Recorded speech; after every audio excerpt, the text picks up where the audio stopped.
The Big Mike Rant, the Big Mike Rant, the Big Mike Rant. Plan your work. Good morning, ladies and gentlemen. Good evening, good afternoon.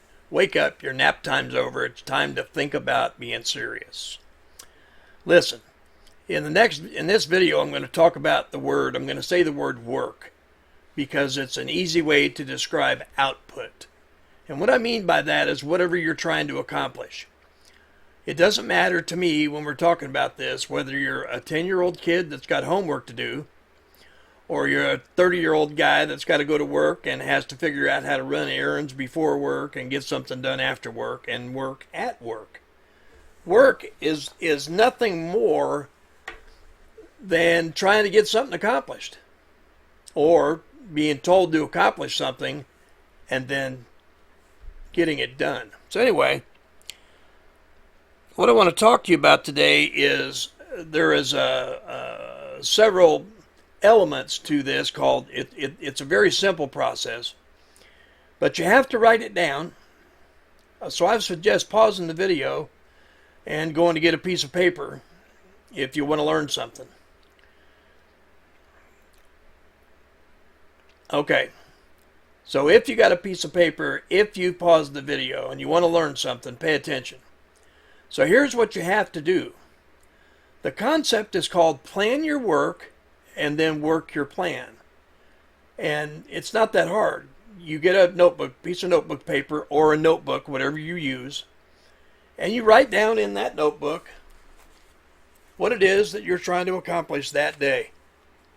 You know, I have several different methods I use depending on what I'm talking about. For example, that's, a couple of things I was doing, planning how I was going to buy a car, the things I wanted to know ahead of time, the research. I planned my work. Then there's another element to that, and that's called write down what you're trying to accomplish. Make a list. So what I used to teach people was to get a pencil and a piece of paper and number it 1 through however many things you have. And say it's 4 things. Just write 1, 2, 3, 4 and write down what you're trying to accomplish that day. Make 4 phone calls. Take out the trash. Pick up the dry cleaning. Make sure I go to the grocery store. I mean, it doesn't matter what it is. What it matters is that you had a plan. You figured out what your plan was going to be, and then you followed your plan. That's called plan your work and work your plan. It's not that hard to think about. The hard part becomes the stuff you don't control, like if it's your boss giving you the plan, this is what I want you to do, this is the order I want you to do it in. You can't really control what they give you or what order to do it in. What you can control is, not losing tools, not damaging property. That's the part you need to plan. Having the right shoes on, if you work in construction, for example, don't show up in tennis shoes. Get your steel-toed shoes on, that kind of thing. The second thing, when you've planned your work and you've made your list, when you accomplish something, take a pen, draw a line through that or mark it off or whatever. I got something done. Show yourself, I planned my work and I got something done. I marked it off. Here's another strategy. It's called start with the end in mind when you're planning your work. In other words, don't just write down, do this, do that. Try to figure out what it is you're trying to accomplish.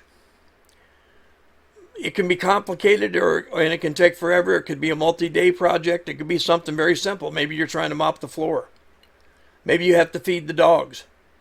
Maybe you have to cut the grass, but you also have to run the weed eater. Which one should you do first? I mean, there's a million ways to look at this. The important thing is that you look at the word work as the byproduct of planning and execution. So start with the end in mind. What are you trying to accomplish? Well, here's one way to think about it. So you've sat down, you've got a plan, you've made a list. Your plan is to get these, and don't put way too many things on there that you couldn't possibly accomplish. 4 or 5 things, major things is good.